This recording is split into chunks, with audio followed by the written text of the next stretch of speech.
Hello friends, welcome to my channel. दोस्तों, आज हम बात करने जा रहे हैं एमपी टेट के वर्ग 3 के महत्वपूर्ण पर्यावरण के क्वेश्चन के बारे में। अगर आप एमपी टेट का एग्जाम देने जा रहे हैं तो ये पर्यावरण के क्वेश्चन आप जरूर अटेम्प्ट करके जाइए, क्योंकि दोस्तों इससे आपको अपना स्कोर भी पता चलेगा, क्योंकि ये क्वेश्चन बहुत ही ज़्यादा इंपॉर्टेंट है, अलग अलग टेट के एग्जाम में पूछे गए हैं। तो यहाँ पर ऑप्शन है ऊर्जा उत्पादन की क्वेश्चन है ऊर्जा उत्पादन की निम्नलिखित में से कौन सी विधि अत्यधिक हानिकारक किरणें उत्सर्जित करती है जो अनुवांशिक विकार और कैंसर जैसी बीमारियों का कारण बन सकती हैं। तो यहाँ पर ऑप्शन है भूतापीय विधि, सौर विधि, इसके अलावा नाभिकीय विधि और प्राकृतिक गैस।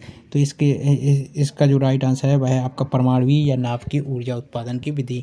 ये आपकी क्या करती है, नाभिकीय ऊर्जा है जो है उससे आपका क्या होता है, रेडियो एक्टिव जो किरणें रहती हैं उनका जब आप ऊर्जा का उत्पादन नाभिकीय प्रोसेस से करते हैं तो इसमें जो रेडियो एक्टिव जो किरणें रहती हैं उनका निष्पादन होता है या रेडियो एक्टिव किरणें उत्सर्जित होती हैं, जिस कारण इनसे आपको अनुवांशिक रोग या कैंसर जैसी बीमारियों का सामना करना पड़ सकता है। तो ये आपको ध्यान रखना है। इसके अलावा अगला क्वेश्चन है, देखने पर पता चला कि कुछ जानवर अपने समूह के सदस्य को अपनी गंध से पहचान सकते हैं, इन्हीं में से एक है रेशम का कीड़ा। तो यहाँ पर पूछा गया है रेशम का कीड़ा जो है वह अपनी गंध से किसे पहचानता है। यहाँ पर ऑप्शन है पिता, माँ, महिला साथी, भाई। तो फीमेल पार्टनर जो है या महिला साथी जो है उसे आपका क्या करता है रेशम का कीड़ा जो है वह आपका अपनी गंध से अपने फीमेल पार्टनर को पहचानता है। यह आपको ध्यान रखना है। राज्यसभा के नए महासचिव के रूप में किसे नियुक्त किया गया है। तो इसका राइट आंसर है आपका यहाँ पर पीसी मोदी, जो सीबीडीटी के पूर्व अध्यक्ष भी थे। तो पीसी मोदी को क्या किया गया है, राज्यसभा के नए महासचिव के रूप में नियुक्त किया गया है। यह आपको ध्यान रखना है। रोनाल्ड रॉस का संबंध निम्नलिखित में से किससे है, यह भी क्वेश्चन आपका पूछा गया है।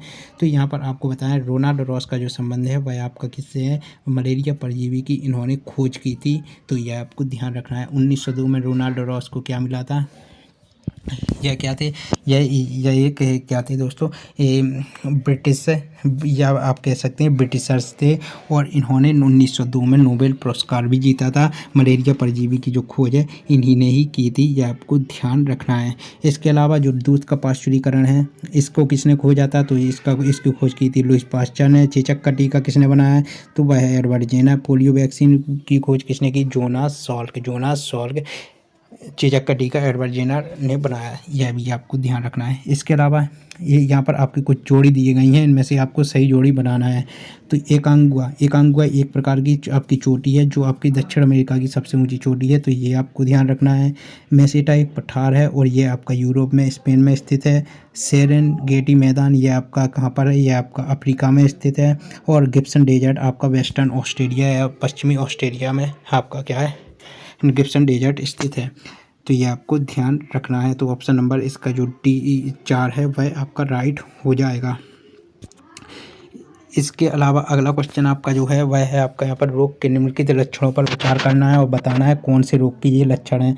तो यहाँ पर आपका पहला है बुखार के साथ साथ कपकपी भी होती है, पसीना अक्सर आता है, इसकी दवा एक पेड़ की छाल से बनाई जाती है या मच्छर के काटने से होता है।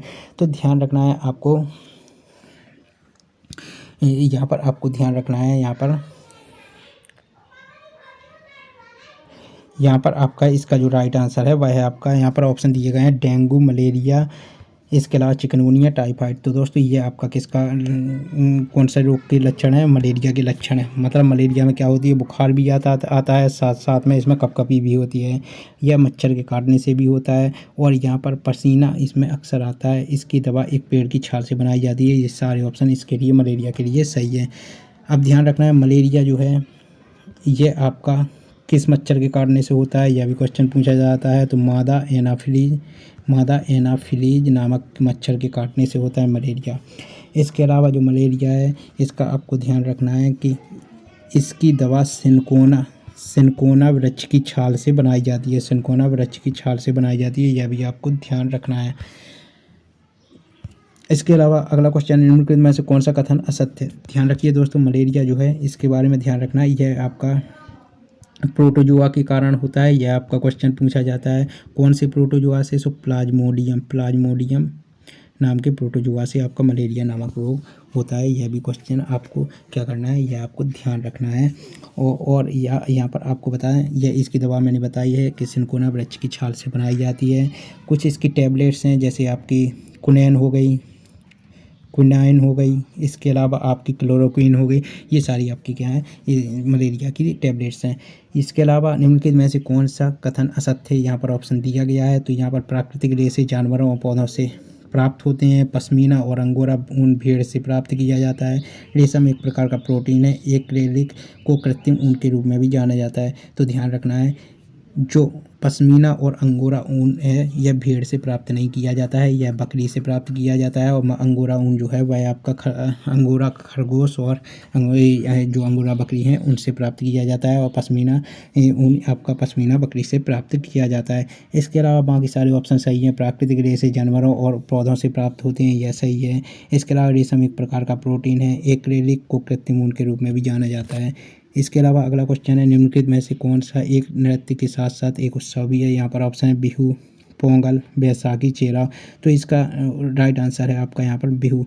बिहू नृत्य भी है और एक त्यौहार भी है। इसके अलावा बैसाखी एक प्रकार का त्यौहार है, नृत्य नहीं है, यह एक प्रकार का त्यौहार है और यह सिखों के द्वारा मनाया जाता है। इसके अलावा चेराव एक प्रकार का नृत्य है और यह मिजोरम में मनाया जाता है।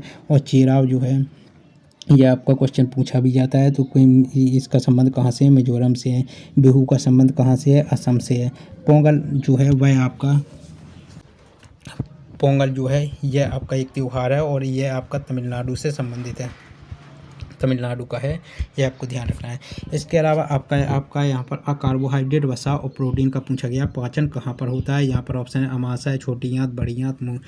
तो देखिए, अगर अलग अलग आपको पूछा जाए कि कार्बोहाइड्रेट का पाचन कहाँ से होता है, तो वहाँ पर आपको मुँह लगाना है, क्योंकि कार्बोहाइड्रेट का पाचन मुँह से होता है, यह पूछा जाता है। प्रोटीन का पाचन कहाँ होता है, तो इसका आपका पूछा जाता है, तो यह इसका पेट में होता है। अलग अलग अगर आपको पूछा जाए, अब यहाँ पर तीनों पूछे गए हैं। और छोटी आंत जो है, छोटी आंत में भोजन का सर्वाधिक पाचन होता है, तो यहाँ पर इसके हिसाब से, ऑप्शन के हिसाब से यहाँ पर छोटी आंत आपका राइट आंसर हो जाएगा। और छोटी आंत हमारे पाचन तंत्र की सबसे बड़ा हिस्सा है, यह भी आपको ध्यान रखना है। सबसे ज़्यादा भोजन का पाचन इसी में होता है। इसके अलावा भारतीय राष्ट्रीय ध्वज के डिजाइनर कौन थे, तो यहाँ पर ऑप्शन दिए गए हैं। पिंगली वेंकैया, महात्मा गांधी, यू मुथुराम लिंगम, थेवर, रविंद्रनाथ टैगोर। तो भारतीय राष्ट्रीय ध्वज के डिजाइनर आपके पिंगली वेंकैया थे। और आपको ध्यान रखना है, भारतीय राष्ट्रीय ध्वज जो है उसमें लंबाई और चौड़ाई का जो अनुपात है वह है आपका 3:2, यह आपको ध्यान रखना है। इसके अलावा निम्नलिखित में से कौन से कथन सही है, यहाँ पर ऑप्शन है हाउस बोट्स की छतों पर लकड़ी की नक्काशी को खत्मबंद के नाम से जाना जाता है। डोंगा एक नक्काशी रहित हाउस बोट है। दोनों सही हैं, इनमें से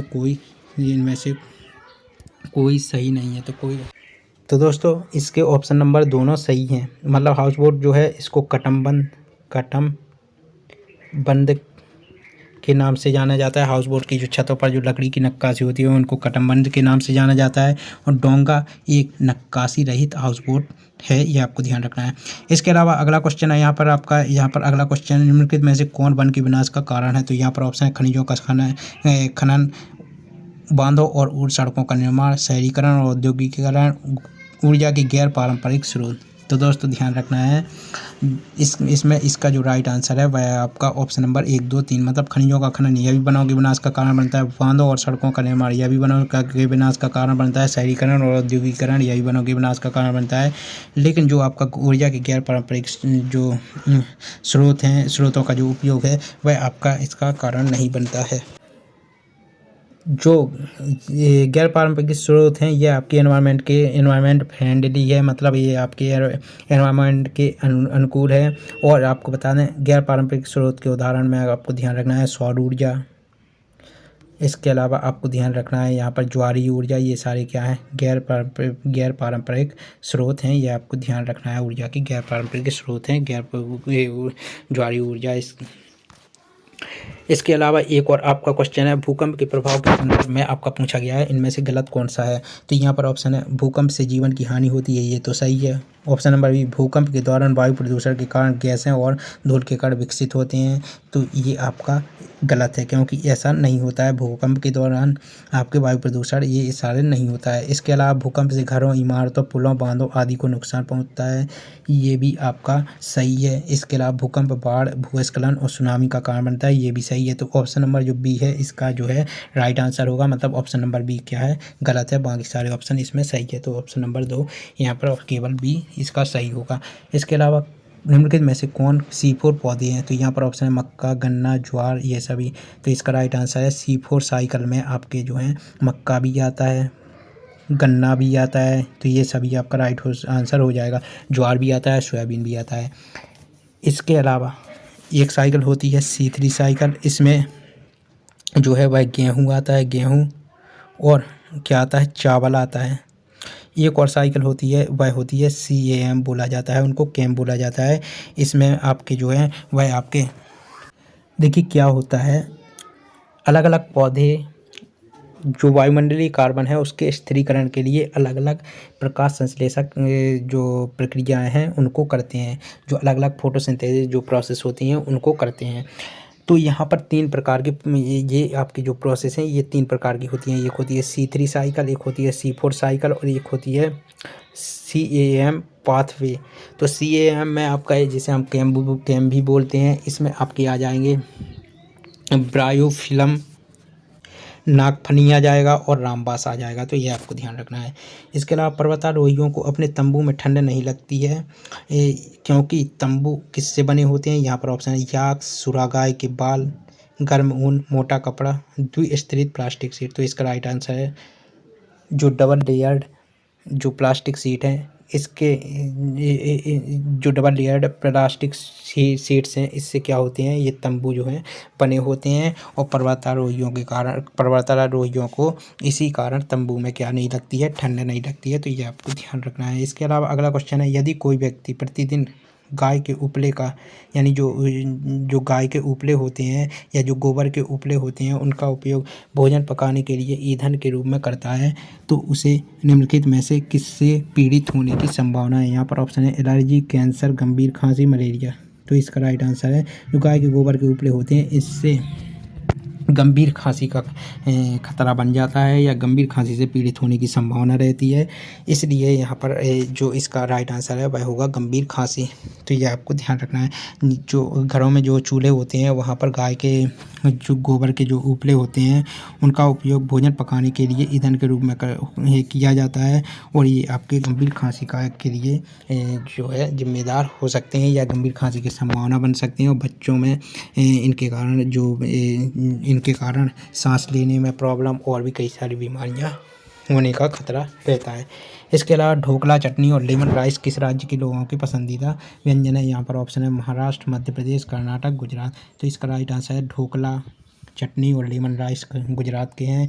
इसके अलावा आपको ध्यान रखना है महाराष्ट्र में है पोहा, इसके अलावा है आपका मिसाल पाव, इसके अलावा है मिसाल पुलाव, इसके अलावा आपका है यहाँ पर क्या महाराष्ट्र में मिसाल पाव हो गया और एक है आपका साबूदाना खिचड़ी, ये महाराष्ट्र के हैं। इसके अलावा गुजरात के मैंने अभी आपको ये है आपकी ढोकला चटनी और लेमन राइस। तो ये आपको ध्यान रखना है ढोकला चटनी लेमन राइस महाराष्ट्र के, साबूदाना खिचड़ी, इसके अलावा पोहा और मिसाल पाव। इसके अलावा अगला क्वेश्चन है आपका यहाँ पर सागर माता किसका नेपाली नाम है? तो यहाँ पर ऑप्शन आपके दिए गए हैं माउंट एवरेस्ट, मकालू, कंचनजंगा, ल्होत्से। तो इसका राइट आंसर है माउंट एवरेस्ट। माउंट एवरेस्ट की ऊंचाई कितनी है? 8,850 मीटर, यह आपको ध्यान रखना है। और यह हिमालय की सर्वोच्च चोटी है और यह दुनिया की सबसे ऊँची चोटी है, यह आपको ध्यान रखना है। सागर माता जो माउंट एवरेस्ट है इसको नेपाल में क्या कहा जाता है? सागर माता कहते हैं, यानी स्वर्ग की क्या बोला जाता है? स्वर्ग का द्वार इसको बोला जाता है। इसको आपका सागर माता को क्या बोला जाता है? इसको बोला जाता है स्वर्ग की चोटी, आपको ध्यान रखना है। तो ये सारे क्वेश्चन थे। आई होप आपको यह वीडियो पसंद आया होगा। धन्यवाद।